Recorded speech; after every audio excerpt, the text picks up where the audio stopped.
With this video, I'll be starting a series of case studies of businesses that are students in this course, just to help you get a broader sense of the kinds of businesses there are and the kinds of ways that I...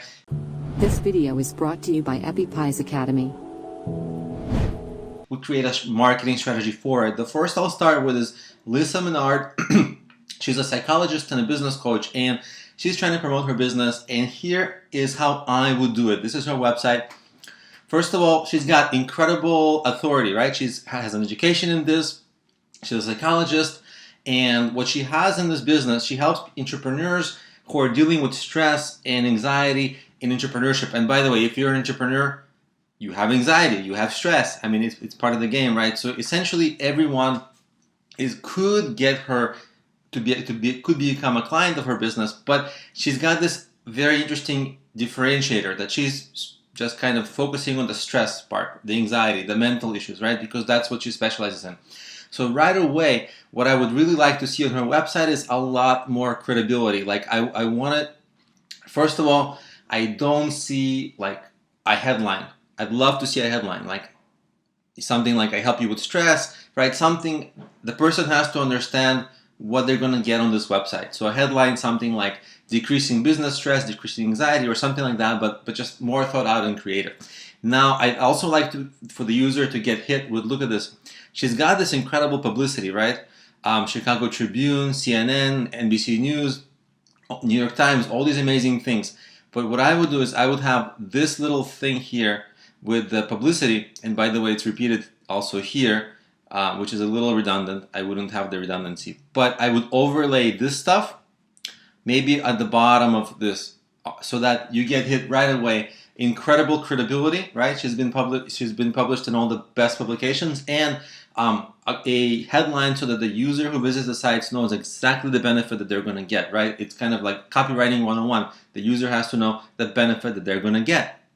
Now, the benefit is, business help with the focus on psychological issues like stress. And what you want to do is to think about how people will find you, right? So I looked at the SEO profile for this site, and so let's go to that. And this is the title tag for this website. It's a little bit long. Lyssa, if you're watching this, the title tag can only be 70 characters. I don't think you actually set your title tag yet. This is just your WordPress or whatever you use to create your website. It's just grabbing a snippet from your site. And there's also a description meta tag, but you see you don't even have that. So you have to add a title and description meta tag. And if we can go back to the title meta tag, it's got great keywords. I like the branding. I like this branding. This is too long. This is too long because the whole thing has to be 70 characters, right? So maybe up to here somewhere.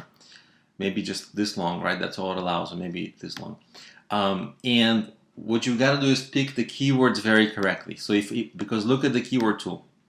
If we look at something like business psychology, you can see that 1,900 people will search for that, which is an okay.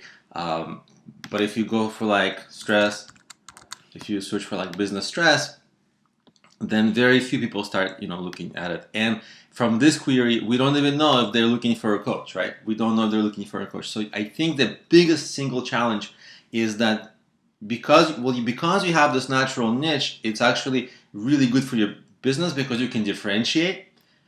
But then because of this niche, there is not an abundance of keywords, and that's kind of something that might plague this business. Because the next thing I was going to suggest is, as a part of your credibility, as a part of the credibility of this website, I'd also like to see bigger social channels, right? And they're not happening here quite yet. And what I'd like to see is you build maybe a YouTube channel where you discuss topics, like how to deal with anxiety, and then you'll start to attract people who are curious about it. And then after a lot of times they sort of watch your videos, they'll know that they can get you as a coach, and then they might engage with you as a coach. And the content you might make on video, you can just take the audio from that and make it into a podcast. So right away, you're going to be on 2 big social platforms. And as you grow there, right, maybe create a Facebook page, Twitter account, podcast, and YouTube, then right away you can show your large social channels that also give you something like an authority, right? So you'll have authority from your education and from the people who follow you. It's like a lot of social proof that's currently missing, and right now it's only in the form of this publications, which is good, but it has to be more. And I'd also suggest optimizing your blog posts to target more SEO keywords. And I get the sense that you haven't really focused much on SEO with the keywords or with optimizing the blog content for it, or even when I ran your website through a authority checker, it showed that you have some work to do in building up your authority so that you can rank for the keywords that you end up choosing.